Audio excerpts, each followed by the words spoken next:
It's required. Oh, there we go. Okay, it's 5 o'clock. I would like to call this March 11, 2025 City Planning Commission meeting to order. I ask if you turn off your cell phones or any other devices to not disrupt the meeting. Anyone wishing to address the board, please come to the microphone and state a name and address for the record. The first thing on the agenda is approval of minutes from February the 11th. Move to approve. Second. Any questions, comments, or concerns on the minutes?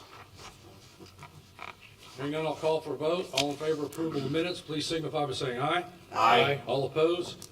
The minutes are approved. Director Sheeline. Mr. President, before we get into the agenda, we do have two continuances tonight. The first is case P01A25. It's the development plan for Fire Station number 6 at 1717 East Boulevard.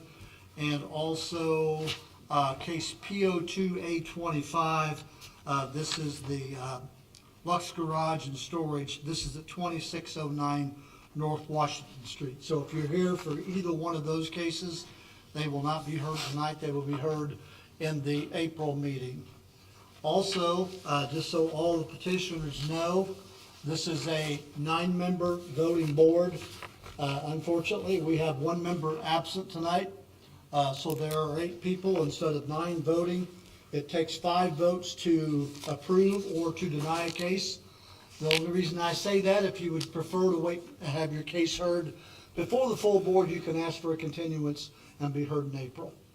With that being said, the first case that we'll hear tonight, Mr. President, will be case P04Z25, the petition of Delray Investments, LLC, requesting the Kokomo City Plan Commission petition and recommend to the Kokomo Common Council for change in zone classification from OC Office Commercial to R5 High Density Urban Residential.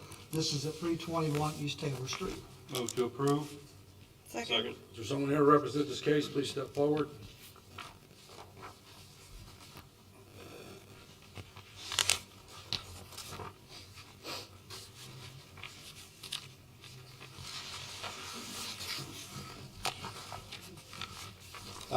My name is David Christensen. I live at 133 North 1100 East in Greentown, and I represent Delray. Just want to say that when we purchased the house, people had been living in it, so we just wanted it to represent what had been occurring at that property as we move forward. Is there any questions from the board before we have staff report? Director Sheeline. Staff report for case P04Z25. Delray Investments LLC has requested a change in zone classification. The owner desires to rezone from office commercial to R5 urban residential. The requested zoning is compatible with the neighboring zones that border this location. The adjoining property zonings are to the north office commercial and C1 small to medium scale general commercial, to the south R5, to the east C1, and to the west R5. According to the City of Kokomo Comprehensive Plan Future Land Use Map, the parcel located at 321 East Taylor Street is located in an area designated for high-density residential. This area allows for single-family housing and multi-family housing of various types over 6 dwelling units per acre. Typical high-density housing would be apartments, condominiums, townhomes, and cluster housing. Land use goals to encourage orderly and responsible development to promote health, safety, and quality of life of residents in the City of Kokomo while maintaining Kokomo as a leading community for affordable housing. Relevant land use objectives are to encourage adequate land for residential, commercial, industrial, institutional, and recreational uses. Designate specific districts in the community suitable for residential, commercial, industrial, institutional, and recreational uses. The goal of the City of Kokomo Comprehensive Plan Transportation Map is to enhance connections throughout the city for improved safety, function, and efficiency for all modes of transportation, including vehicular, bicycle, and pedestrian networks. According to the transportation map, this area of East Taylor is defined as being a local street. A local street is one designed primarily to provide access to abutting properties and discourage through traffic. The traffic count for this area of East Taylor is 1,496 cars per day. The staff desires that the board forward a favorable recommendation to the Kokomo Common Council. Is there any questions from the board? No, we've had staff report. Any questions from the audience on this case? Hearing none, I'll call for a vote. All in favor of case P04Z25, please signify by saying aye. Aye. All opposed? The motion carries. It now goes to common council and will be presented there by Councilman Greenfield. Director Sheehan. The next case is case P05Z25, and I'm sure I'm going to butcher this name, so I'll apologize before I even say it. The petition of Yusef Joseph Yildiz, Kokomo Market LLC, requesting the Kokomo City Planning Commission petition and recommend to the Kokomo Common Council for change in zone classification from R3 medium density residential to NC neighborhood commercial. This is for property at 706 West Jefferson Street. Move to approve. Second. Someone here to represent this case, please come forward. Yusuf Joseph Yildiz, 1563 East, 100 North. So I wasn't too far off from your name, was I? You're good. Perfect, you're good. Perfect. Just give us a brief summary and then we'll get into staff report. You want me to give you? Just what you're gonna do, what your plans are. Planning on doing a local butcher shop. Okay. Any questions from the board before we have staff report? Director Sheehan. Now, staff report for case P05Z25, Yusef Joseph Yildiz is requesting a change in zone classification. The owner desires to rezone and order to operate as a meat market butcher shop. The requested zoning is compatible with the neighboring zones that border this location. The adjoining properties zonings are as follows: to the north, MI low intensity multifamily and R4 urban residential; to the south, R5 urban residential; to the east, R3 medium density single family residential and R4 urban residential; and to the west, R3 medium density single family residential. According to the City of Kokomo Comprehensive Plan Future Land Use Map, the parcel located at 706 West Jefferson Street is located in an area designated for high density residential. This area allows for single family housing and multi-family housing of various types over 6 dwelling units per acre. Typical high density housing would be apartments, condominiums, townhomes, and cluster housing. Land use goals to encourage orderly and responsible development, to promote health, safety, and quality of life of residents in the City of Kokomo while maintaining Kokomo as a leading community for affordable housing. Relevant land use objectives are to encourage adequate land for residential, commercial, industrial, institutional, and recreational uses. Designate specific districts in the community suitable for residential, commercial, industrial, institutional, and recreational uses. The goal of the City of Kokomo Comprehensive Plan Transportation Map is to enhance connections throughout the city for improved safety, function, and efficiency for all modes of transportation, including vehicular, bicycle, and pedestrian networks. According to the transportation map, this area of West Jefferson Street is defined as being a minor arterial. A minor arterial is a street that collects and distributes traffic to and from collector and primary arterial streets. The traffic count for this area of West Jefferson is 8,081 cars per day. The staff desires that the board forward a favorable recommendation to the Kokomo Common Council. Any questions from the board? Now we've had staff report. Any questions from the audience? Hearing none, I'll call for a vote. All in favor of case P05Z25, please signify by saying aye. Aye. All opposed? The motion carries. It will now go to common council and be presented there by Councilman Greenfield. Director Sheehan. Yes, the next case is case P06Z25, petition of LFM 95 LLC, requesting the Kokomo City Plan Commission petition and recommended the Kokomo Common Council for change in zone classification from R3 medium density residential to C1 small to medium scale general commercial. This is for property at 501 James Drive. Move to approve. Mr. Zimmerman, to represent this case, please step forward. Second.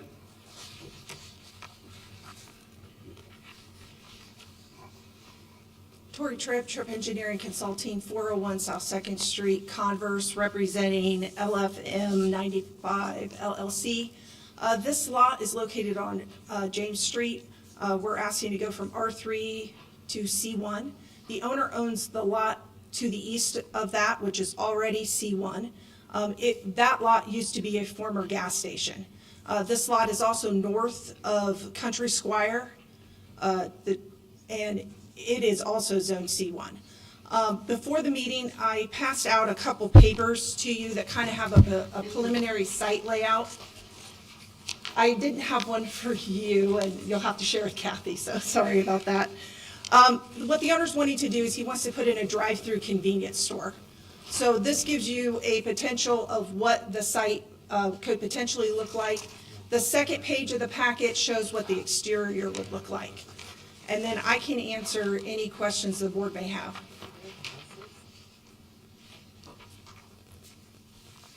Any questions from the board before we have staff report? Director Sheehan. Staff report for case P06Z25, LFM 95 LLC is requesting change in zone classification. The owner desires to rezone from R3 medium density single family residential to C1 small to medium scale general commercial. The requested zoning is compatible with the neighboring zones that border this location. The purpose of the rezoning request is to build a drive-through convenience store. The adjoining properties are as follows: R3 medium density single family residential, to the north, to the south R3, and also C1 small to medium scale general commercial, to the east C1 and R3, and to the west R3. The goal of the City of Kokomo Comprehensive Plan Transportation Map is to enhance connections throughout the city for improved safety, function, and efficiency for all modes of transportation, including vehicular, bicycle, and pedestrian networks. According to the transportation map, this area of James Drive is defined as being a local street. A local street is one designed primarily to provide access to abutting properties and discourage through traffic. Traffic count in this area of James Drive is 9,701 cars per day. The staff desires that the board forward a favorable recommendation to the Kokomo Common Council. I know this is rezoning. Is the curb cut closest to the intersection? Is that already there? Yes. When we did survey, there's a section of curb that isn't there, so I assume that curb cut on Lincoln is already there.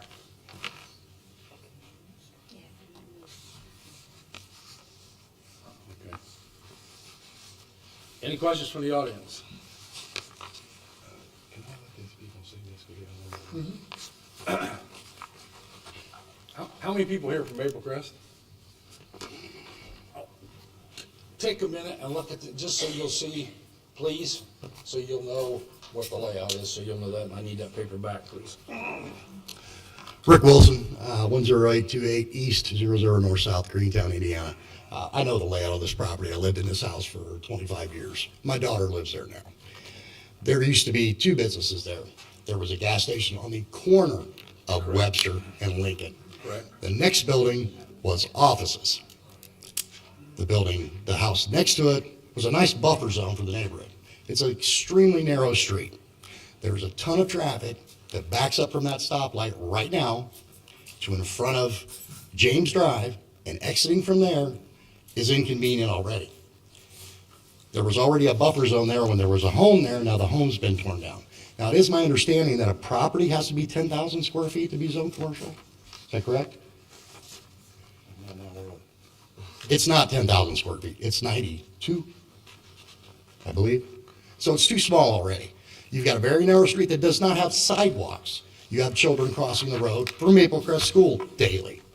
You're going to put a drive-through convenience store that sells Delta 9, paraphernalia. I don't know what all they have there. I don't know what they're planning to do. But that's a residential area. There's also a problem with the drain line. The house next door that they tore down was always flooding in the rear. The lawn was always full of water because there's a 3-inch drain pipe that runs behind that property. It will not sustain putting asphalt back on it. You cover that whole section with asphalt, you're going to flood. And you can find that in your city engineers because they were going to replace it, but when they tore the house down and the buildings went out, they left it. It will not handle the water, period. That corner used to be flooded. If you guys have been around town for a long time, that corner always had water standing, always. And it was because of that parking lot. And there was no drainage. When they finally realized what was behind there, it was only a 3-inch line. They tried to clean it out. They could not. So there's a big issue right there. The corner store was actually on the corner. I don't know what gas pumps are there, I don't know what's in the ground there, I have no idea. But I don't know if any of that's been surveyed, checked, or anything else. To my knowledge, when they moved out, they had to have them redone, is one of the reasons the milk barn moved. So I don't know what the environmental condition is of those tanks out there, no idea. So I got a lot of issues with them putting that there. Project don't have part of this lot. You have to ask. No. Tori, I don't believe. Tori, is the front lot, is that part of it? The old built barn lot, is it part of the Actually, development? It's three lots. All three lots are gonna be developed under.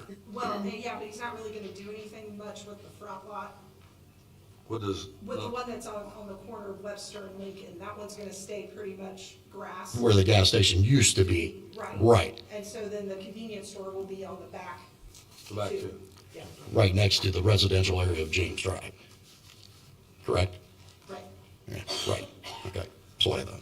Yeah, there's just, you guys take a look at that street. It's as narrow as could be and it doesn't have sidewalks.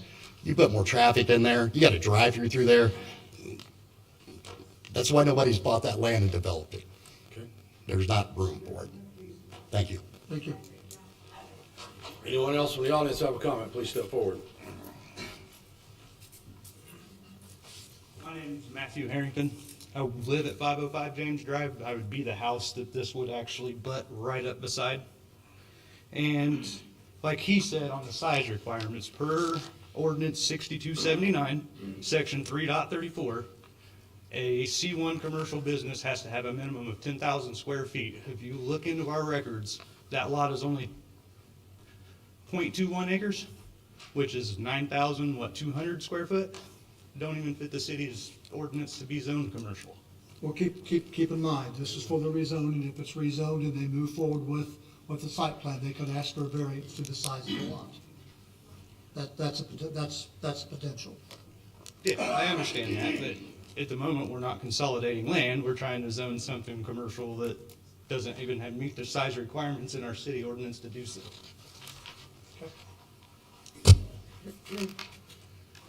Hello, I'm Brian Fry. I've been there since '03, 500 Brian, James, address, please. 500 James Drive. Thank you, sir. Please continue. Yes, sir.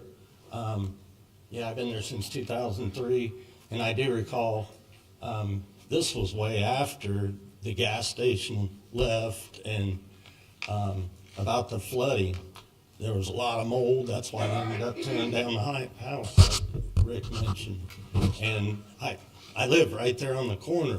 There's always flooding. Okay. And there's even a drain, and it's still flooded a lot of the time. Okay. Thank you. Thank you. Thank you.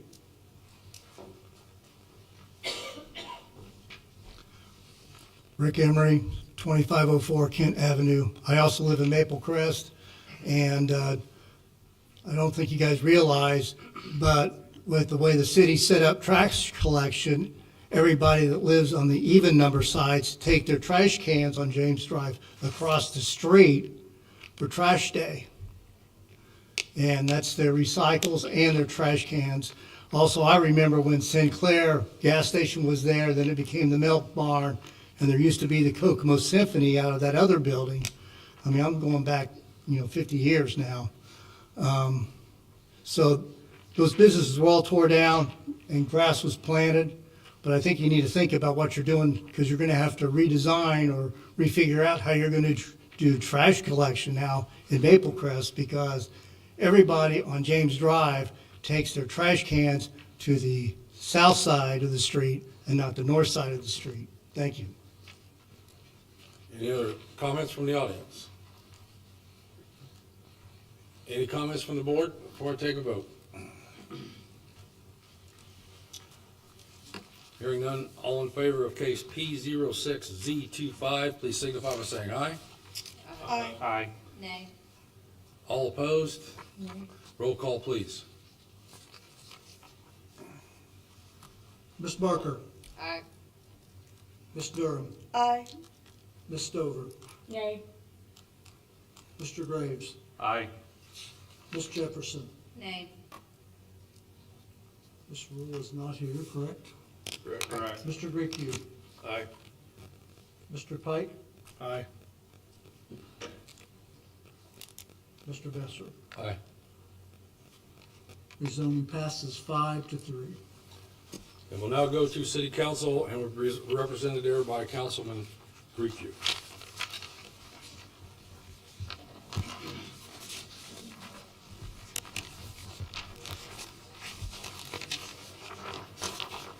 Okay, the next case, Mr. President, is case P01P25, the petition of Mark Bridwell, Indiana LLC, requesting final approval of the final plat for Melody Farms. This is between East Alto Road and Center Road. Move to approve. Second.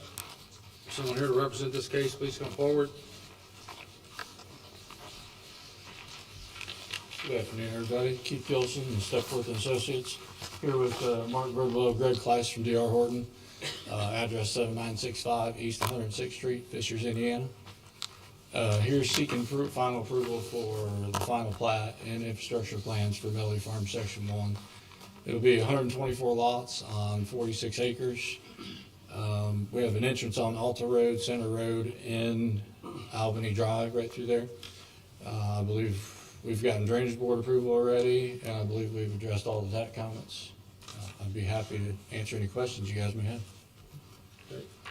They've got everything, they did everything they needed. Any questions from the board? Any questions from the audience on this case? Please come forward. Yeah, my name's Monty Kemper, 711 East Alto Road. My concern is the drainage. The drainage ditch behind our house drains all the water perfectly fine. Now, they're gonna change that design or whatever. They're gonna engineer something different, and I wanna make sure that, I'm concerned that it's gonna impede our drainage. Well, I can tell you, getting through the drainage board is a pretty high bar, you know, from a calculation standpoint. They will be restricting that way more than the farm field is draining into the ditch currently. I know it doesn't seem like it will, but calculation-wise, they're only allowed 0.3 CFS per acre. Okay? That's their allowable release rate. And the fact that they got drainage board approval means that that was reviewed by the drainage board, and that's the release rate that was approved. Because I can tell you from trying, they wouldn't have gotten approval if that wasn't the Right. case.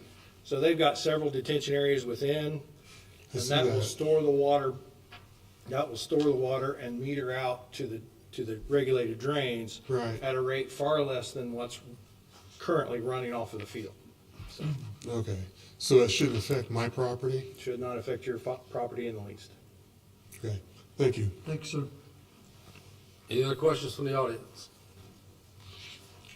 Any questions from the board? Hearing none, I'll call for a vote. All in favor of case P01P25, please signify by saying aye. Aye. All opposed? The motion is approved. Okay, Mr. President, before we get into the last two cases, I'm going to make we're going to set some ground rules.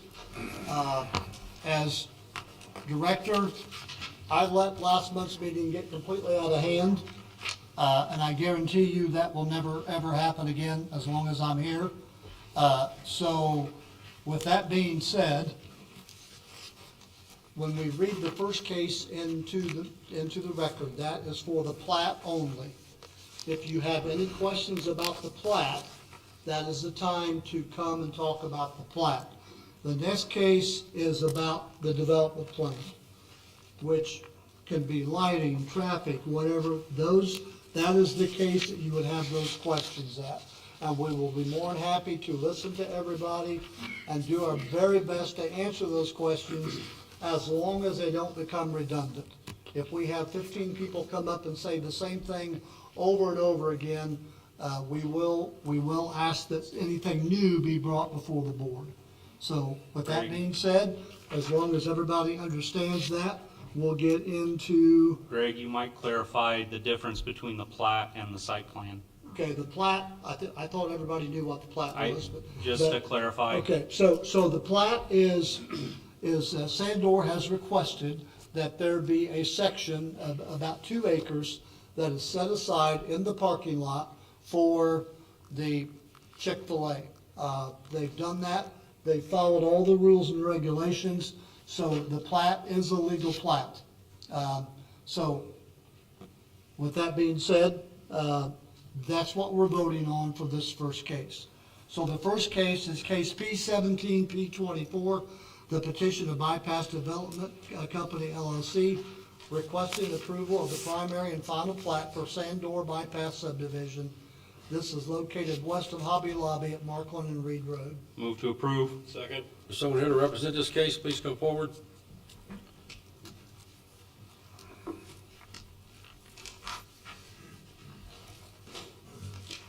Thank you, Mr. President. Board members, Misha Rabinowitz, offices at 1 Indiana Square, Suite 1800. It's nice to see you again today, Greg, or Mr. Sheeline. I think you summarized the charge pretty well. We have a whole team of people from Chick-fil-A, from the landlord, the engineers to answer all your questions, and we'd like to earn your support and approval of the development plan tonight. But right now, we're just considering the plat that's on the screen, which is simply to subdivide the lot into, or the existing lot into two lots, which creates a separate lot and a separate tax parcel. And that's all that we're considering. So long as it complies with the zoning, with the subdivision control ordinance, which I think Mr. Sheeline indicated that it does, the law is that it must be approved. Happy to answer any questions. John, we got anything outstanding? No, sir. Any questions from the board on the plat? Any questions from the audience? Hearing none, I'll call for a vote. All in favor of case P17, P24, please signify by saying aye. Aye. All opposed? Plat is approved. Next case, Mr. President, is case P06, A24, petition of Chick-fil-A, Bypass Development Company LLC, requested development plan approval for Chick-fil-A property, again, west of Hobby Lobby, Markland and Reed Road. The actual address is 1014 South Reed Road. Move to approve. Second. Is someone here to represent this case? Please come forward. Yes, thank you, Mr. President, members of the board. Again, Misha Rabinowitz, offices at 1 Indiana Square, Suite 1800. I represent Chick-fil-A and Sandor. Let me just briefly introduce the folks that are here tonight, because one of the goals is to answer all of your questions and all of the issues that have been put out there. So Sean Walker from Chick-fil-A came in from Atlanta for the meeting tonight. She's the development lead for Chick-fil-A's Midwest region. Carrie Liebring and Tom Sifferman from Sandor Development are here. They're the property owners. We have Patrick Boyle, who's Chick-fil-A's real estate representative here in this area. He's going to speak to you a bit. And then we have Brian Kaiser, who you've met at previous hearings. He's with Kinley Horn. Does everybody have the booklet that I passed around with some exhibits? There's a little bit more in the exhibit book than there is on the screen. I want to start with a little bit of background on how we got here and where we are. The subject site is already zoned C2, and that is for medium to large scale commercial. So the proposed use, the restaurant, is already a permitted use. So you understand that we are not seeking a rezoning. We're here for development plan approval, which is a different look than a rezoning. A rezoning is a complete look at the site. Does this make sense or not? If you'll turn to tab 1, this is the section of your ordinance regarding development plan approval. And the second page, at the top, I've highlighted what the questions that you have to answer are. And they're pretty simple. Is the project consistent with the comprehensive plan? That's 1. 2, is the project consistent with the intent of the subject zoning ordinance? And 3, does the project satisfy the intent of the zoning ordinance? So let's take number 1. Is it consistent with the comprehensive plan? If you'll turn to tab 2 in your materials, that is a summary of your comprehensive plan recommendation for this site. Prepared, thank you, Mr. Sheeline, from the planning staff. And the indicated land use is general commercial. And the description, I won't read all of this, but the City of Kokomo Comprehensive Plan defines general commercial as being a commercial area that accommodates a wide variety of large and small-scale commercial uses. Typically, this category is for commercial uses that cater to vehicle traffic with high visibility from major roadways. I submit to you that what we're presenting to you today is absolutely consistent with the comprehensive plan recommendation. So then you go to number 2 from Exhibit 1, which is the proposal consistent with the zoning ordinance? And if you'll flip to tab 3, what I've included at tab 3 is the stated intent of the C2 zoning district. The C2, this is the highlighted portion, medium to large scale general commercial district, is intended to be used as follows: type and intensity.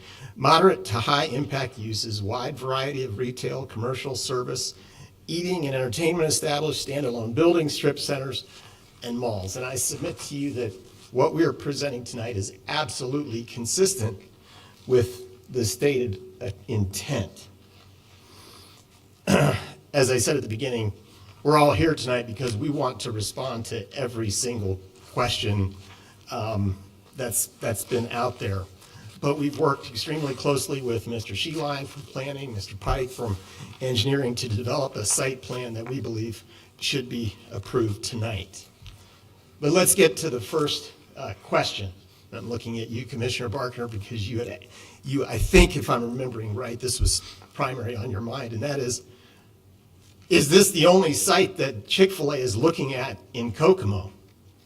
And that's the case, and we have folks here that can speak to that. So I'd ask Mr. Boyle, who's the real estate representative, to talk about what went into identifying this location as the location that they want to be in Kokomo.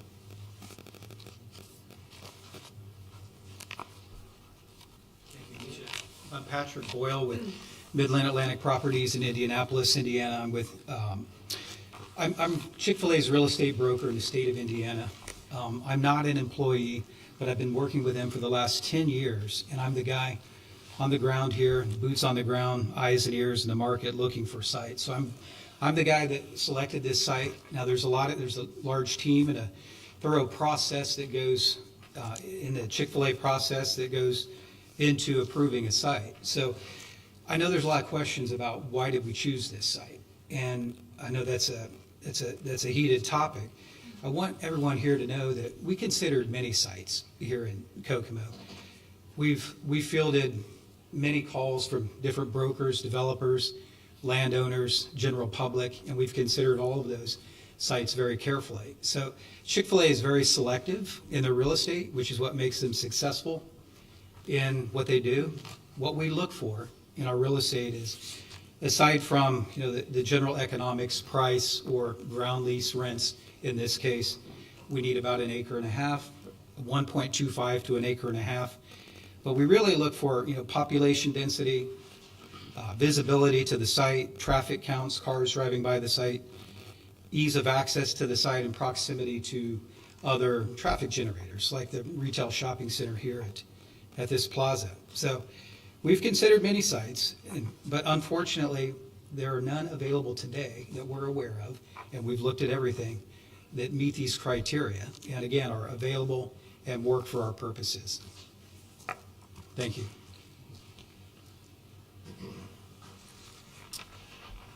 Sean Walker from Chick-fil-A is going to speak to you a little bit more on that topic, as well as traffic and also Chick-fil-A's commitment to the community. But I want to get into the site plan just a little bit as we move forward. So what's on the screen here is the aerial, just to help you identify where the location of the lot would be in the parking lot. And then I've got on the screen, it's a little difficult to see the development plan. So I've included in your materials at that's tab 5, a little bit easier to see. So access, I don't know if I can point. Access comes in here off of the center, and that's where I'm shaking a little bit, but that's where the access is.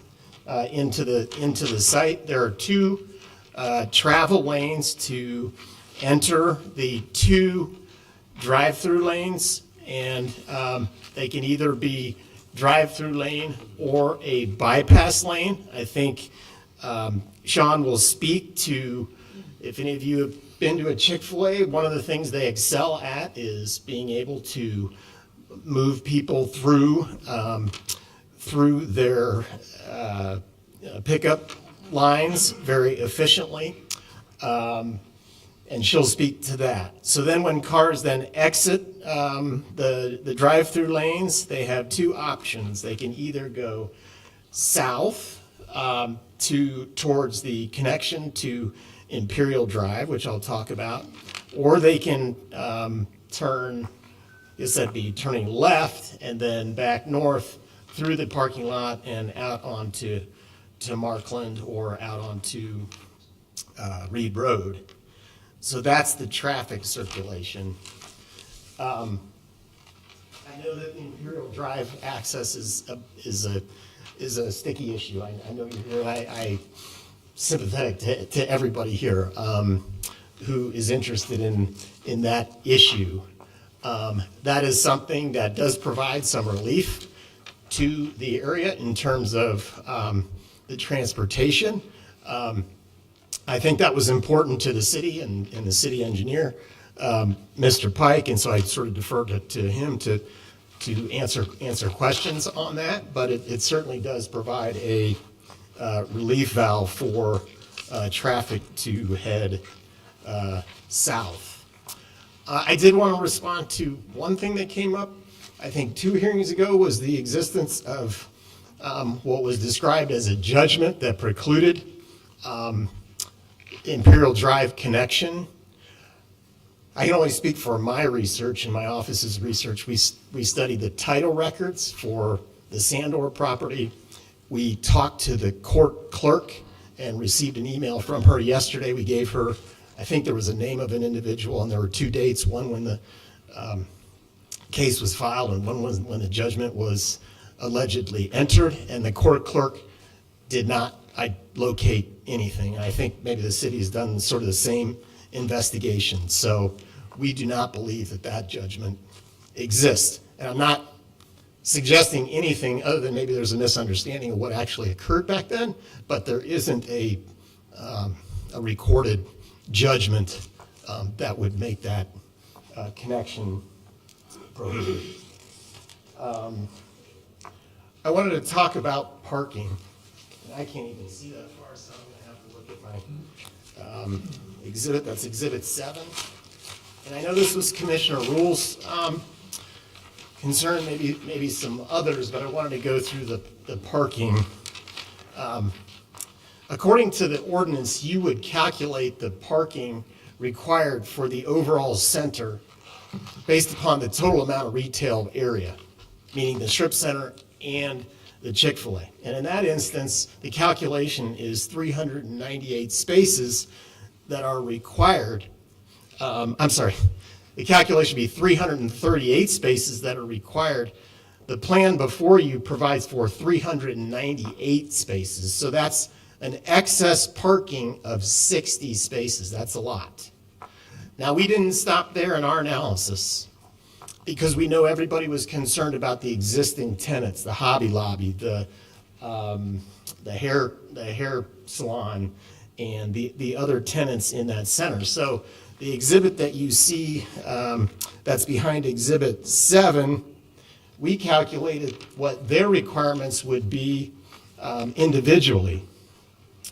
And those required spaces would be 368 spaces, so a little bit more. But still, again, we're providing 398 spaces, so it's over parked, if you will, in terms of parking. The important thing is that, and I think the landlord's representatives can speak to this, is that the tenants' rights under their leases, their rights to parking, their ability to use all of the parking will not be impacted by this additional development. Let's see, the last thing I wanted to cover was, I think I heard about drainage somewhere, maybe one of the neighbors was concerned about drainage, so I did include in your materials at Exhibit 8, the full drainage report that was done, and the conclusion is that this improvement will not have any negative impact on any of the adjacent property owners. And I neglected to mention one thing, but in addition to now the plat approval, this site plan has already received variances back in January of 2024. And those variances included reducing the amount of impervious surface so that there would be more green space and better drainage. So again, we're here about the development plan. We think that what we presented to you meets the 3 requirements that I mentioned. An issue came up, I know about the access off of 931, off of Reed Road, that folks were interested in. That's an issue between 2 private landowners. There's access from, there's still access off of Reed Road, and there's still access off of Markland. That access off of Reed Road serves a number of different buildings. There's a Staples, there's the Strip Center, there's the Well Now. So the practical reality of that is that it's not going to get cut off. I mean, there's going to be access there. If anything, by law, a prescriptive easement would exist. With that, I think I'd like to have Sean, there she is, just make a few comments. I promise.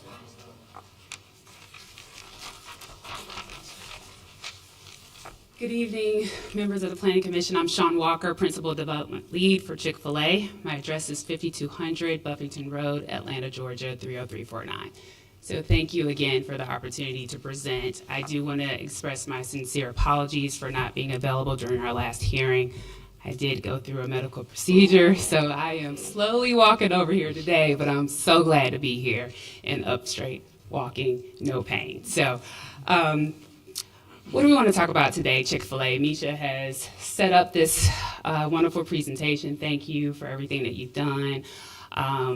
Members of the community, thank you for hearing us out. We're just really excited about the city of Kokomo, and a lot of people know or may not know Chick-fil-A started off with the original chicken sandwich, right? That's what made us popular. But also, on top of that, we are known for our customer service, our high-quality ingredients for our food, but most of all, just that warm hospitality. And that hospitality not only goes towards our guests that visit us in the store, but also resonates throughout the communities that we serve. And a lot of people love to talk about that popularity, right? We've increased popularity over decades, and we have a strong reputation of who we are and what we're about. And that's all we're trying to offer here for the city of Kokomo. And we just want to partner well with you all. We do care for our guests, we care for our communities, but those are the things that you don't hear in the news. You hear the buzzwords in the news, you hear about the problems in the news. We hear about things that some people may be inconvenienced by our growing popularity because it comes with occasional traffic, and I do recognize that elephant in the room. But the things that we don't talk about are the things that we do to get ahead of that traffic. We talk about when we open up stores, all the lines of all the cars that we see, but we don't talk about the conversations that we're having behind the scenes with local officials, such as Mr. John Pike and even Mr. Greg Sheeline. Pleasure to meet you all in person, finally. So we do our best to get ahead of these things by working with local authorities, also with hiring expert traffic engineers. So we go through a significant analysis for all of our sites, not just for Kokomo, but all across the country, to determine how do we get ahead of perceived pressures, or what do we think are the pressure points for some of our locations. So once we analyze that, we work with off-site improvements. We're happy to partner with the community to do that, and you'll see that in the application as far as, following the instructions from Mr. John Pike about how we can help partner with this community better. We're open to partnering with the neighborhoods, We want to hear from you. If there's anything that we can do to make this site more amenable to all, that's what we want. We're not here to turn a blind eye. We're not here to just be a large corporation. We're here to be a partner with this community because that's what we're known for. Other things that you may not know, we offer other, service offerings that kind of ease those pressures on site. We have mobile ordering. We have the dual lane drive-throughs that Misha mentioned. We have a number of, drive-through tablet ordering. And so that's what makes us unique, because you have other quick service restaurants who are trying to emulate the things that we've put in place, like the dual lane drive-throughs, like the on-site ordering with our team members. And so safety is really key for us. We not only want our guests to be safe and improve the quality of life, but also for our team members. So if you've ever been to a Chick-fil-A, we have people right in the drive-thru taking your order face-to-face, and that's another thing that makes us special. So we just want to make sure those things aren't discounted, because that's what makes us unique.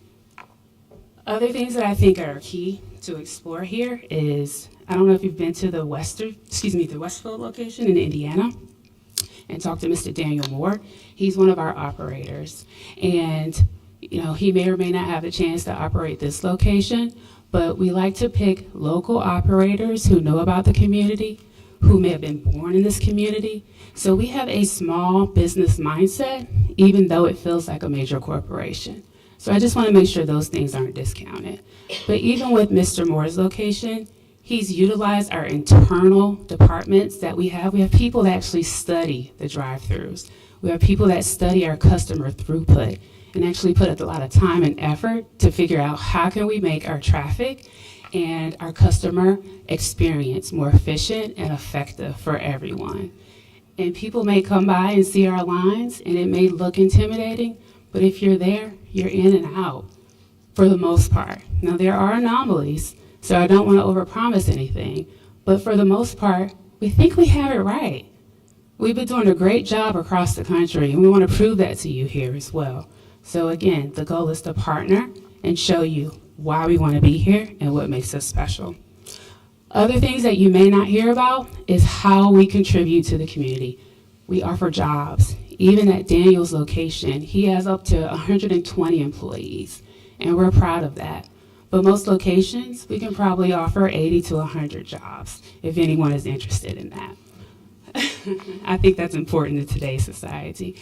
Also, every location that we open, we donate $25,000 to the local food organizations. Those are the things that you don't hear about in the news, but we do it consistently for every location. We also offer scholarships to the team members that work there. And just in Indiana alone, if I can read off my notes specifically, we've offered 1,800 scholarships totaling $3.5 million. So we're making an impact, not just what you see in traffic, but communities and things that really matter. Separately, Indiana Wesleyan, we have over 119 recipients of our scholarships, and that's been over $230,000 since the 1990s. So we're not new to Indiana, and we're not new to these communities. We're just trying to grow and share our care that we have in other cities across the country. Outside of that, I'm definitely here to answer any general questions that you have regarding our operations.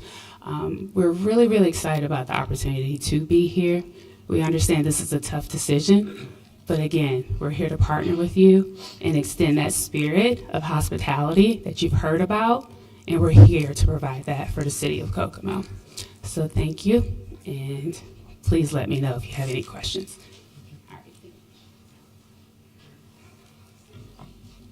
Thank you. I think we're happy to answer any questions. We hope to earn your approval tonight.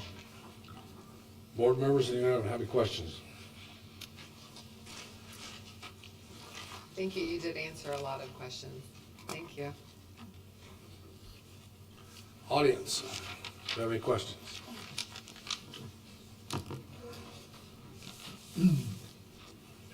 Hi, my name is Tammy Kelly, 7533 West, 220 South, in Bruceville, but we moved to Cedar Crest in 1970. My mom still lives there, and I have a niece that lives down the street on Belvedere.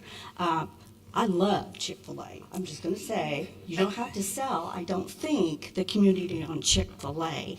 It's just mainly, I believe, from our local community, is how you're getting into the location. I just ask that you stay away from Cedar Crest, basically. I have no problems with the restaurant itself. I love it. I will go to it, but I just ask, surely there's a different way to get into there than the Savoy and Imperial method. That's all I have to say. Anyone else from the audience?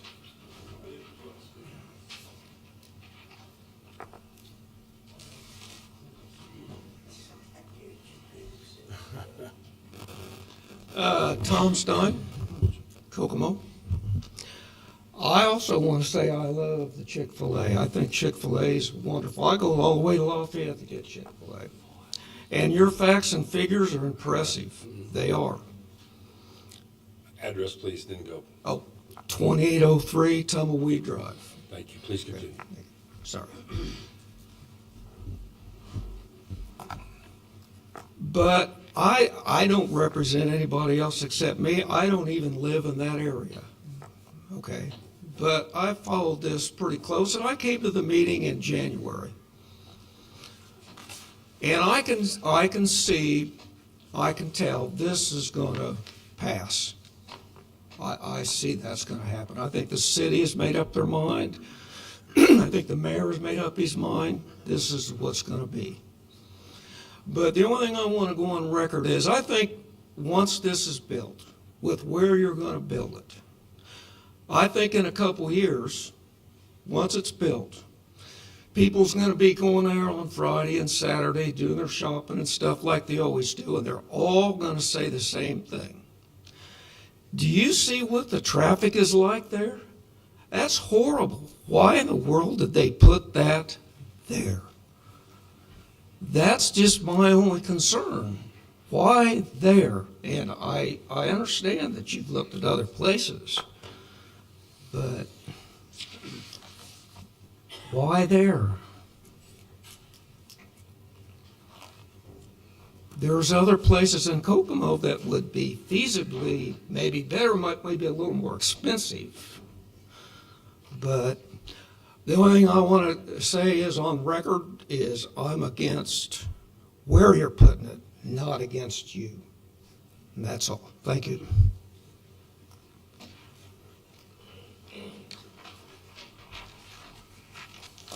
My name's David Denny, 198 Timberley Place, Greentown, Indiana. I also own a commercial lot across the street, 715 South Reed Street, 2 doors down from the chicken tender place, Raising Cane's.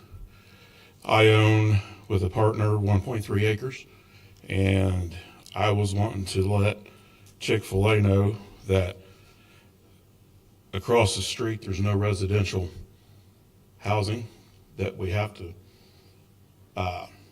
contend with, and we are the 4th spot back at that lot that's for sale right now. It's posted. We're also, Dave Rail has 3/4 of an acre for sale. I'm sure that we could both come to an agreement for this property for Chick-fil-A. They're looking for 1.96 acres. We have 2 acres for sale. Price is negotiable. We were zoned for a car wash in that spot, but that fell through because of some extended cost to build it. The price went up a couple $1 million, and pockets weren't deep enough to get that done, so we stayed at that. We put it back on the market for sale. So, and I was just wanting to talk and let everybody know that that plot of land that we have it was originally by Dave Rail, and each plot had an entrance and exit off of 931 by the DOT.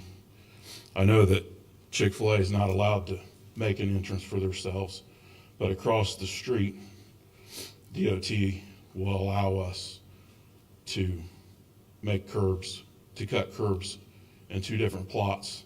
That would be their plots. So you would have a double drive-through in 2 different areas within their plot. And another thing that I see is that our plot at 715 South Reed is about 400 foot behind the traffic light. That gives more of a cushion spot for the thousands of cars that's going to be coming through Chick-fil-A. I work in Kokomo every day. I haven't been able to attend the other meetings. I used to drive for JB Hunt, driving a semi, and I got another job in town. And, you know, JB Hunt, like our theory was, we do everything on a handshake. You know, like when they started the rail business, JB Hunt, and they put rail cars on the railroad back in the day, they did a handshake and they worked it out in the end. So I'm here today to say that I know the housing addition don't want all the traffic through their neighborhoods. If Chick-fil-A would just take a few minutes and we could look across the street, it's literally 400 foot past the traffic light where 715 South Reed Street would be. And that would, they have a double entrance in and out of there, which would be onto 931. Then they could come around the front side of Raising Cane's, and they could exit out onto Markland Street there, come down by Star Financial Bank, and exit out those 2 entrances too. So they have about 5 different entrance and exit plans to get out of that restaurant. And if you don't go through the housing addition, you have to try to pull out in front of Staples if you're trying to cross the road. And the traffic there, you got people turning off of 931, which becomes a dangerous area through that, right behind White Castle, because there's so much turning traffic, double lane turning traffic coming through there. And then you have people coming out of Sam's Club and then White Castle and all that also. So I would just thought that maybe you guys would like to take into consideration that spot. And does the floodplain for the Chick-fil-A, have they done a 100-year flood analysis on that property? Because I know that when we had that last flood 10 years ago that flooded half of downtown Kokomo, there was about 3 foot of water in that parking lot through there. And I was wondering, I would hate for somebody to spend $4 million, $5 million building a restaurant that has 3 foot of water in it if we get another 10-year, 100-year flood. So if Chick-fil-A has any questions, they can contact me. I'll be right over there, and I could give them some more information if they'd like to. And this site is for sale, it's not for lease. So I didn't know if that would mean it. So do any of you members have any questions for me? Or I know it's kind of been thrown on the table and you're like, what? But I know that if you'd have any questions, I could answer them or something. Any questions at this time, board? It is a good location. I mean, it's just north of Raising Cane's there, and But the fact remains is that that's not the location they're presenting tonight. correct. I just was letting it known to the board that there is another 2-acre plot within several hundred feet of that plot that they wanted to look that direction. Thank you. Yeah, in reality, if you want to have that conversation, you should have that conversation with the petitioner, not the board. Because we don't dictate where petitioners want to. I just know that Yeah, people have asked a lot of I questions about understand. safety and all that. I understand completely. Okay, thank you. Thank you, sir. Could I address that? Please. Absolutely. Real quickly, if you don't mind. Patrick Boyle again with Midland Atlantic. We are aware of that site. I've spoken with your brokers several times over the last couple of months. So we are aware of it. It doesn't meet the criteria because of the division in the interstate or the highway, and there's really not access through the adjacent properties. You can't go through Raising Cane's to get to Chick-fil-A. It's just, it doesn't work. It doesn't meet the criteria, but thank you so much for submitting. Thank you for your input. Anyone else from the audience? My name is Penny McKibben. I live at 1313 Meadowbrook Drive in Cedar Crest. My one problem that I have with opening up Imperial Drive, I'm not mentioning any names, but have you considered, you know how you're going to open it, but have you considered how the people that live on Imperial Drive is going to back out of their driveway with all the traffic going to Chick-fil-A? And by the way, we all love Chick-fil-A. No problem. We have a problem with opening up Imperial Drive. That's all I have to say. I've considered a lot of things through this whole thing, and, you know, there's been a lot of disagreeing with me, for sure, and it started from the very beginning. But if you lived on Imperial Drive and you were gonna back out of your driveway and all this traffic's coming through, how would you feel? Well, I think partly, I think the imagined impact is larger than what the actual impact will be. I mean, this is, from the connection, it's gotta be 1,000 feet, let's say, from Chick-fil-A.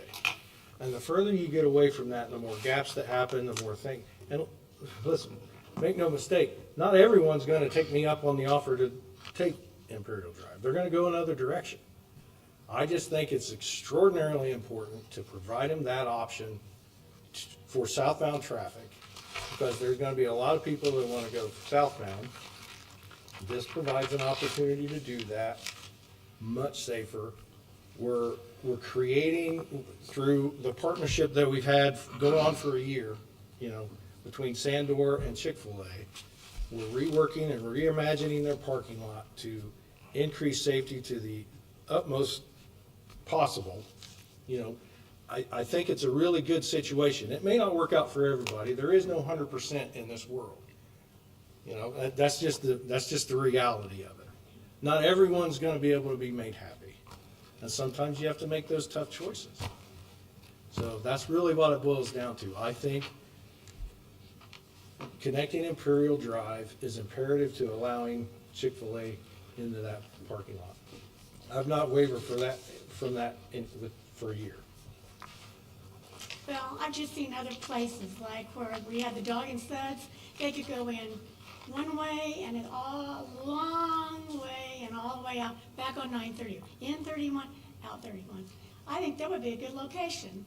But I don't know. Nobody survives there, man, because of that exact problem. Chick-fil-A would, I bet Chick-fil-A would. Well, that's all I've got to say. At the end of the day, I mean, I hate to, I'm doing their job for them, but at the end of the day, there's a very strict criteria that they go down, and that, it's tried and true. Let's face it, Chick-fil-A's are awfully successful. They are, and I'm all for Chick-fil-A. And if it doesn't meet that criteria, it's not the site for them.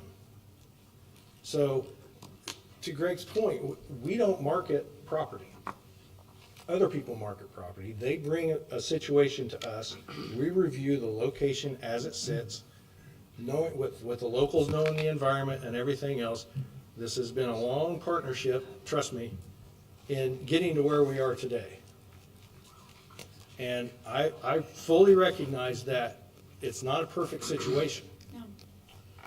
But I submit to you that there's no such thing. Well, I hadn't heard anybody talk about the people that live there that were gonna be back out of their driveway, because Greg Sheeline said he didn't like anybody repeating himself. And I've not heard one person get up and say how backing out of their driveway, there's gonna be a lot of traffic, but that's all I've got to say. There's a lot of things that we can do. I think I'm perfectly happy with the relationship that we've built over the last year with Sandor, the owner, and Chick-fil-A, that I'm sure we can work through in a partnership with the city.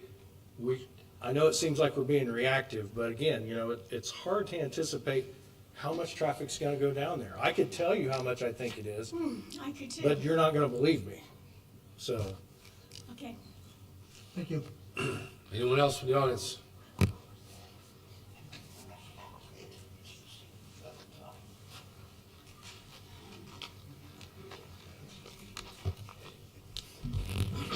Okay, I'm Sheila Off. I live at 1201 Belvedere Drive. Now, I live in Cedar Crest Addition. I've lived there since my house was built in 58. The guy behind me, Jeff Cow, his house was built in 56 on Imperial. I agree with Tammy back there that said leave Cedar Crest alone, period. It's a residential neighborhood, like James Drive. I understand what they're saying. Don't get into a residential neighborhood just because you want to put a restaurant out there. I mean, I understand that. And the whole Cedar Crest is Cedar Crest, the whole Cedar Crest, all the way down to Moore Drive, Goya Road, 931, et cetera, so forth. Now, I was at the first hearing, January 2nd, 2024. Chick-fil-A said then they were not going to touch Imperial and Belvedere. And you could see that on your records. I mean, I heard them point blank say that. They were not going to touch Imperial and Belvedere because we had a 2.5-hour discussion on that one. Ma'am, And they said, okay, we're not going to touch it. John Pike answered this question the last time. He said, with or without Chick-fil-A, Imperial Drive and/or Belvedere are getting tied in. The traffic demand on Markland and 931 are too high. So with or without true. Chick-fil-A, with or Chick-fil-A's without Chick-fil-A, those two roads may or may not get tied in. Correct, John? Correct. Well, So this question has already been answered. okay. I'm just going back to what, I understand, but to Because Greg's I point as don't well, forget. anything new. because it does interfere with my neighborhood. Like to And- Greg's point earlier, Cedar Crest. anything new. Well, I'm going to say another thing too that I brought up at the last meeting, the 14th. How in the world are your emergency vehicles going to get through? I mean, Ms. McKibben over here said something about how people are going to get out of the drive on Imperial. Well, if you have emergency vehicles, an ambulance, a fire truck and stuff, there's fire hydrants right down there in the street. How aren't we the city have to put those fires out? Isn't that what they're supposed John to do? Pike answered this every question day. again. It happens every day, day in, day out. Emergency But if you're vehicles will gonna make put a way, Chick-fil-A and out all there- across Kokomo, people back in and out of their driveway on much busier roads than Imperial will be. So John Pike has answered this question as Imperial is a well. very narrow road. Anything new, ma'am, to Greg Sheeline's point earlier today? Anything new to add on this case? Both Well- those questions have been answered already. I'm going to say also, it's too much congested traffic out there in the parking lot, Sandor parking lot, because it's too much congested traffic, no matter what. You just said how many parking spaces they have, and does Chick-fil-A understand that Ichiban has a alcohol license? I mean, they got a permit for it. Now, they don't have a bar, but Chick-fil-A doesn't like alcohol. Stay on point. I don't know what That doesn't have anything to I have do with no this idea board. what their checklist looks like. Chick-fil-A doesn't like alcohol. Well, I don't work for them. I know, So, but that's the truth. just- Why you think they have Hobby Lobby? Their Well, broker is here and they Next point. selected this site and it Next checks point, all the please. boxes. So that question is mute. Well, I'm just saying, they ought to know about alcohol there at that restaurant. It's mute. They check all the boxes. That's not up to this board to decide whether a property meets their criteria. They Well- check the boxes, they came to us. Jeff Cow couldn't be here because he lives at 1200 Imperial because he works for the city, so he couldn't be here today, but I'll tell him everything that's going on. But I'm not against Chick-fil-A, but it's the wrong location. I mean, really, take it out of Championship Park. You got 31 right there at the interstate. You got 7, you got 22 right there. Unfortunately, that is we not what the understand that. comprehensive plan says. Well, and like this guy back here, he said, right there by Kane's. Okay, fine and dandy. Put it somewhere else. Don't put it out there in the They parking have lot. already, Chick-fil-A folks have already said. It's a this is the tentative agreement, I location we're know. looking at. That's what they're looking at. But don't touch Imperial and Belvedere and Cedar Crest Edition just because you want to put a restaurant out there. More chicken. We got enough chickens down there anyway. We don't need any more chickens. With or without Chick-fil-A, those roads are getting tied in. John Pike has answered that tonight and at the last month's meeting and back in January. It's happening. Well, I So got- that point again is mute and has been answered. Do you have anything new to add to this discussion topic tonight? I have one thing to say. This comes from my heart. Hope is a good thing that never dies, and always the best of everything.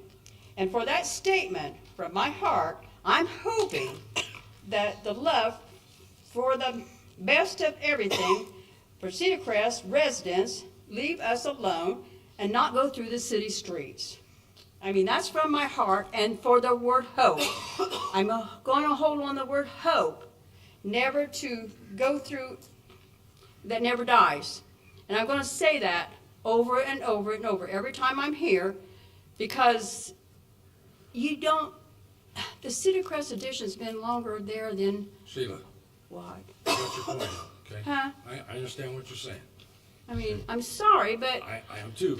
I can't, you can't say the same thing 15 times. I know you're the Okay. same, but at the same time, I- I'm coming from my heart. I understand Right. that, dear, and And it's a giving you- hope. And we're giving You you read the the same opportunity. poem last time. I'm not against Chick-fil-A, but take it somewhere else. Championship Park be good. Thank you for your input. Thank you.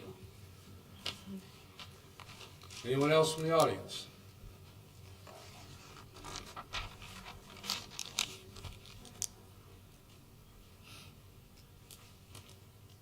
Hi, good evening. My name is Christopher Goff. I work at Paganelli Law Group at 10401 in Indianapolis, North Meridian Street in Indianapolis. And I have with me the registered agent of South Reed LLC, Charlie Reed. Would you introduce yourself and state your name, please, Charlie? Hi, Charlie Reed, managing member of South Reed LLC, And your address? 113 West Jefferson. Thank you, thank you. So we represent South Reed LLC, and South Reed owns a long-term lease at 1010 South Reed Road. My client objects to the application for development of the Chick-fil-A at 1014 South Reed.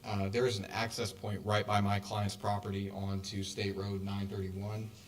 And the new development has no legal right to use the north side of that access point for traffic going out onto 931. They can use the south half that is on their property, but we have a recorded easement on the south side of the road that is on their property, and the north side of the road is on my client's property. And there is no easement on the north side of the road. So the new development, while it can be approved, doesn't work because it can only use the south side of the road at that access point. You know, even if there was a prescriptive easement that was mentioned, even if there were to be deemed a legal prescriptive easement, this proposed use, adding a hugely traffic-intensive fast food restaurant, Chick-fil-A, is a proposed use that would greatly exceed the scope of the prescriptive easement and what it was ever meant to provide or to be used for. We do not concede that there is any prescriptive easement implied by law, but even if there were, there would still be no legal right to use the north side of that access point. But if you put the black and white law aside, my client objects on just basic issues of practicality and fairness. My client's property serves the community through the Well Now Urgent Care Facility that is not suited to the amount of nearby traffic that a Chick-fil-A next door would bring. It's also inappropriate to ask my client to bear the burden of the making the new development feasible. The plan doesn't work. Sandor reached out to us to try to obtain an easement for that access point, and in prior correspondence has stated to us that it doesn't work without an easement for that access point onto 931. You know, the petition is seeking development for a plan that the developer has already stated to us doesn't work without that easement. There have been discussions about what it would look like to have my client compensated for the additional expenses that he will incur in taking care of his property if the Chick-fil-A is there. Like I said, that increased travel is going to impact my client's property and the Well Now Clinic. We're attempting to address those direct costs with Sandor. There have been discussions. I just want to clarify for the board that there's been no agreement worked out at this time, and so we would ask any approval for this development be conditioned on an easement being worked out between Sandor and my client. And my client doesn't want to fight this or block it. It's just looking to reach an agreement here and have his expenses taken care of. So we're happy to answer any questions you have, but those are the bases on which we object.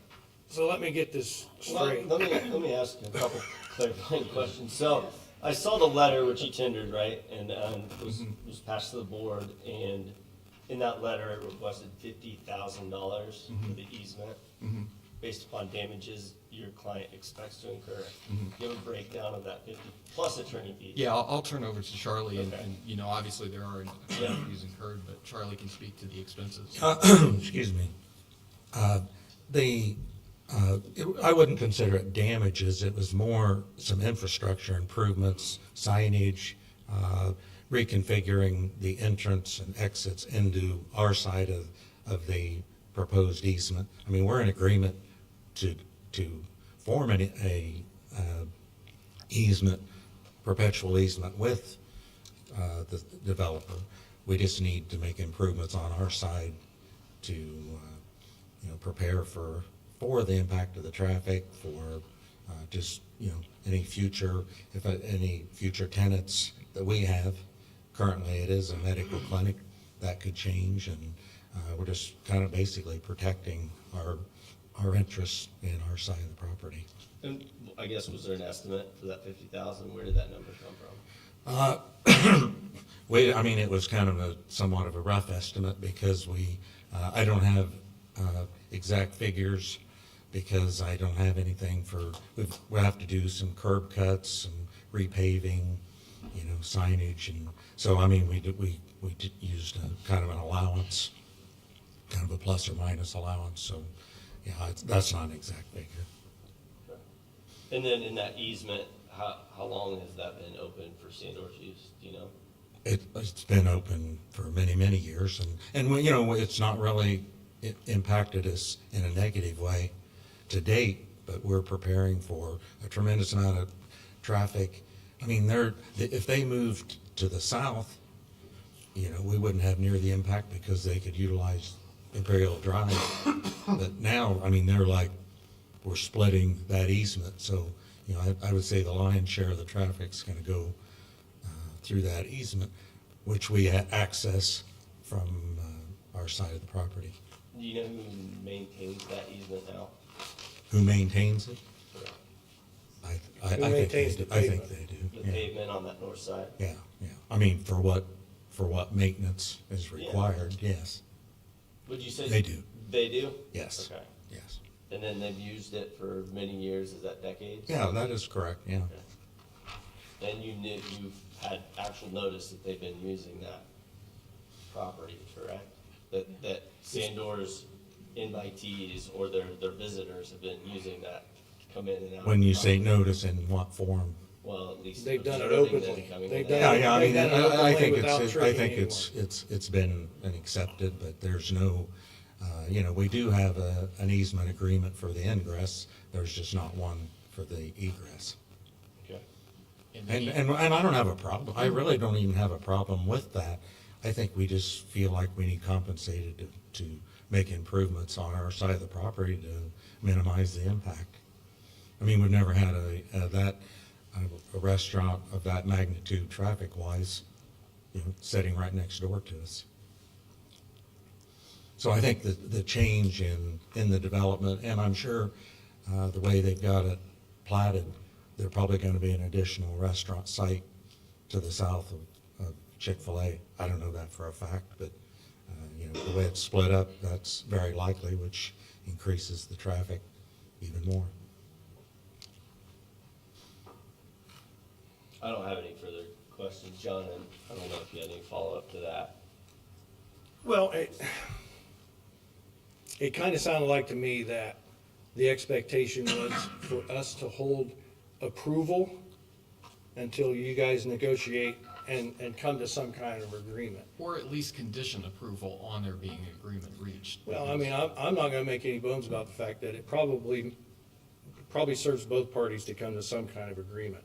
I just don't think it's this board's purview to step in and serve as a mediator or an arbitrator or, possibly get involved with this in any way, shape, or form, or to create any leverage for one side or the other.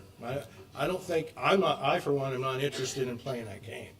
So, I don't know what you would expect us to do. I'm just saying, for one, I'm not gonna get involved in a private civil negotiation, from an official board standpoint and hold that carrot out there. Yeah, understood, Okay. and I just would state that I think that this issue goes to what has been addressed in that criteria for granting or denying the petition, showing that it's consistent with the comprehensive plan, showing that it's consistent with the intent of the subject zoning district as described in Article 3, and then that the project satisfies the intent of the zoning ordinance, and I know I'm reading things into the record that have already been read into the record, but I think that this issue speaks to those criteria.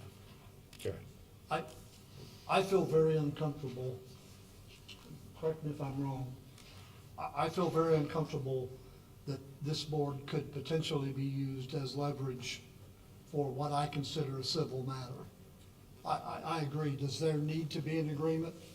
I think that's in both parties' best interest. But I don't like the idea of this board being used as leverage for that agreement in what I consider a civil matter. That's just my opinion. Yeah. In other words, making that you're opposed to making a condition I am. of the easement when the letter indicates that unless they're getting paid, they're not gonna put an easement. I think that puts the board in a bad position personally. Agreed. Okay, is this, not to address the letter with the financial repercussions, but is there even, there's an easement, a separate easement agreement for the egress? That was recorded, I believe, in 1968, a long time ago on the south side of that access point. So There's no easement agreement, yeah. There's no easement on the north side of Correct. that access point. So, from my perspective, from a development perspective, that doesn't bother me. That people won't be able to exit there. So close it off if you want. That doesn't bother me. But I think for the board's consideration, it's really gonna be up to a judge as to whether there's a prescriptive easement. But if you look at the elements, which are control for 20 years or decades, notice that it's been used in that manner, intent and control, I think for all the elements of a prescriptive easement, that could be had. Again, that's not for us to decide, because we're not judges. We weren't elected as judges. So I think that's a civil matter that'll have to be brought between the parties. So I guess from my perspective, I think from my legal opinion, there probably is a prescriptive easement, but again, you guys can battle that out. I just don't want this board to be used as leverage. Yeah, understood, and that's, to Director Sheehan's point, that's not our intent at all, but as long as there's not an agreement in place, my client has property interest to protect, and again, what's been communicated from Sandor is that an easement there is necessary. That's what was communicated to us previously, and so that's why we think this issue speaks to that criteria. Right, I think it might be necessary for them, but that doesn't necessarily have anything to do with the Chick-fil-A site in and of itself. My opinion is that wouldn't matter to me at all. Okay, understood. Please do. Sure. Carrie Libering, Sandor Development, 10689 North Pennsylvania Street, Indianapolis, Indiana. That easement, we disagree as to whether or not we have a prescriptive easement, but it is not required in order for this Chick-fil-A to continue. So we agree with your position that we don't think you should be the arbiter of this issue. We'd like to solve it privately, but we can proceed with this development without it. Agreed. Any other questions from the audience? You have to excuse me. I don't have really any objection to, having that agreement, but if the approval is based on them having the access, but if, as John said, you don't care if they have it or not from a traffic ingress, egress. Doesn't really bother me a bit. Yeah. And I'm fine with settling the matter outside of this, but it doesn't seem like there's any effort from the other side to, to have any settlement. It's just like, they're just assuming that it's not a problem, and, we see it as a problem. It doesn't have a written easement, it would have to be determined. Maybe a couple of comments. Commissioner Jefferson, I just want to make sure I saw you groan when Mr. Pike said, well, go ahead and close it.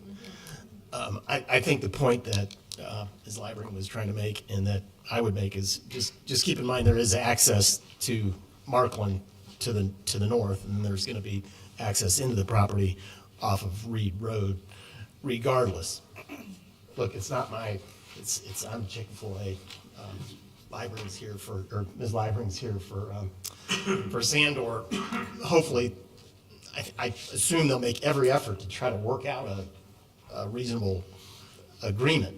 But I do feel strongly that that's not part of this process. This process is simply approval of the development plan, which is not contingent on the access being entirely open. Yeah, I think if it were the only access to and from the site, you might have a point, but that's not the case here. So there are other means of ingress, egress.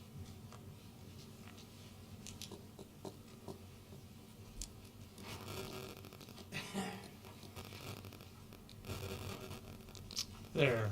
Clea Oliver, 1424 South Plate Street. First of all, I'd like to say I appreciate all your been able to comment publicly here.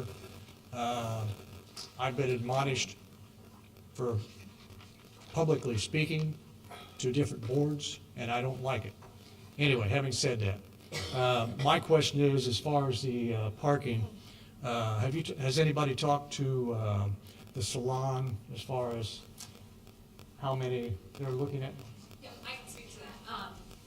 As Misha mentioned, under the terms of the tenant leases, all of them have access to use all of the spots Okay. of the center. Okay. She's not guaranteed a certain number amount outside of the zoning code, and as they mentioned, we're well in excess of the. Okay, well, the reason I say, because I had talked to them, and, you know, they said they'd been there 17 years, and their lease is coming up, you know, my opinion is they're kind of between a rock and a hard place on contacting Sandor or contacting the Plan Commission, because they've got a lease with you, okay? But she was saying something about 200 spots.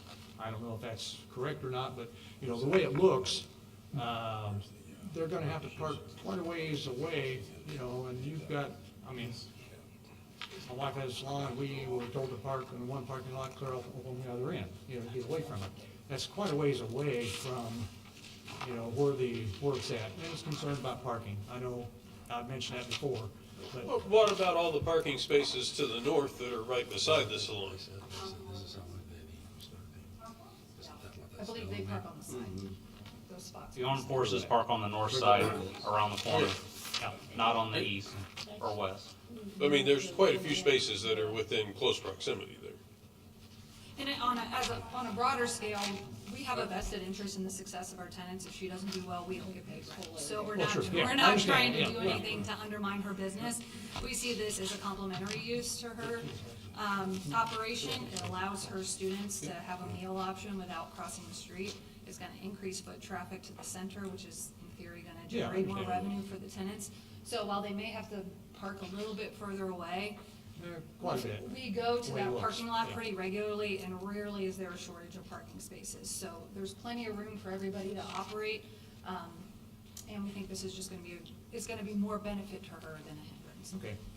And your question, you talked about, you talk about a lot of pulling into the lot. I worked at Staples. Right there at Staples, it's a mess. Coming from, if it's there, if Championship Park is there, you're coming down Markland Avenue and you're turning south into where Staples is at there. Again, I'm concerned of that intersection right there, you know, of coming in that way. You know, you talk about being able to get out and get in through Imperial, but what about coming from the other way?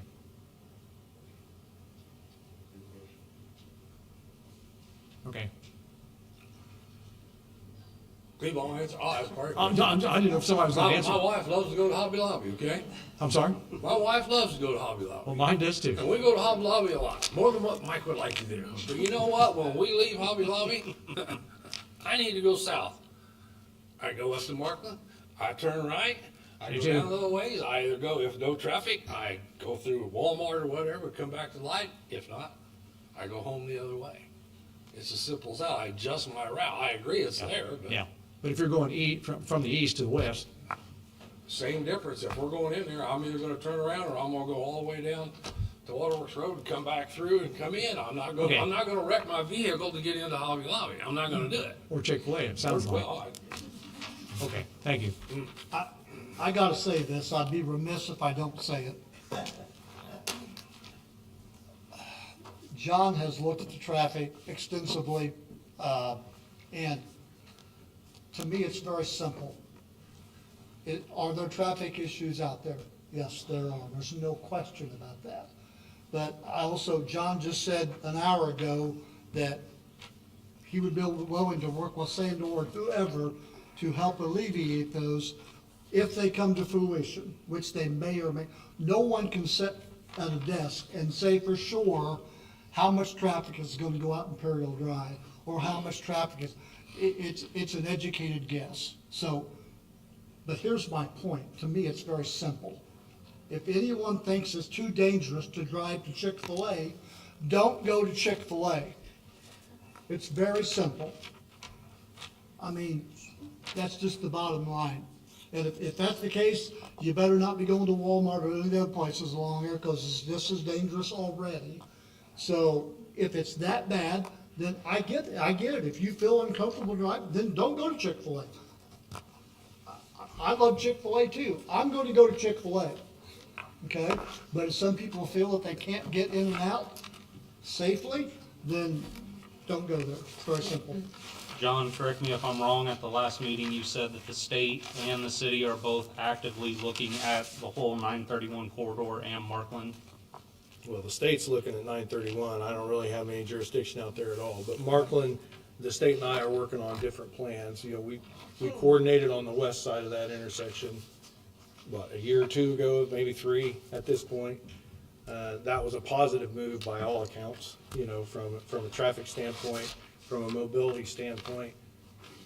All of that seemed to work out, and accidents actually dropped on that leg. So, you know, I don't know exactly how we'll do everything, but we are working, and I'm in pretty direct contact with Bottom the line, engineers. between the two, state and city, we're looking at 931 and Markland together. Trying to figure out what we can do to increase mobility and ultimately safety, so. Any other And this is questions all from the part of that audience? process. I think just one thing to keep in mind here is this is far from the busiest intersection where Chick-fil-A's ever been built. I understand it's a busy intersection in our community, but these folks have done this other places and been successful. Sure. I mean, I don't think it's their intention to put together a death trap for anybody. That's not gonna bode well for them. Well, not to belabor the point, but wherever you put a Chick-fil-A, to their credit and success, it's going to be an impact from a traffic standpoint, no matter what you do. And it's imperative on boards like this to try and partner with them. And I will say, both Sandor and Chick-fil-A were they reacted initially exactly how I expected them to. So, you know, but then we came together and we worked something out. It took a minute, but we got it done, so. Any other comments or questions from the audience? Any comments or questions from the board before I call for a vote? Go ahead. I would just like to say thank you for all of the explanations, for hearing the community, for hearing concerns, and there clearly were thousands of miles traveled to help us understand, to make this happen. And while I said we really do want Chick-fil-A in the community, but we really appreciate this day. Any other comments or questions from the board before I call for a vote? It's one thing that I want to make sure when we're voting, if you look at that tab 1 that Misha gave us, looking at the 3rd page under H, in our ordinance pursuant to, and this is cited in statute as well, Plan Commission in approving a development plan must make written findings concerning any approval or disapproval of the development plan. And the planning director is responsible for signing those written findings. And the facts must support the following statements, which Nisha went through previously, but project's consistent with the comprehensive plan. The project is consistent with the intent of the subject zoning district as described. And the project satisfies the intent of the zoning ordinance. Which means that regardless of the outcome of the vote tonight, if it's a denial, you need to cite why it's not consistent with the comprehensive plan, while it's not consistent with the subject zoning district, or that it doesn't satisfy the zoning ordinance.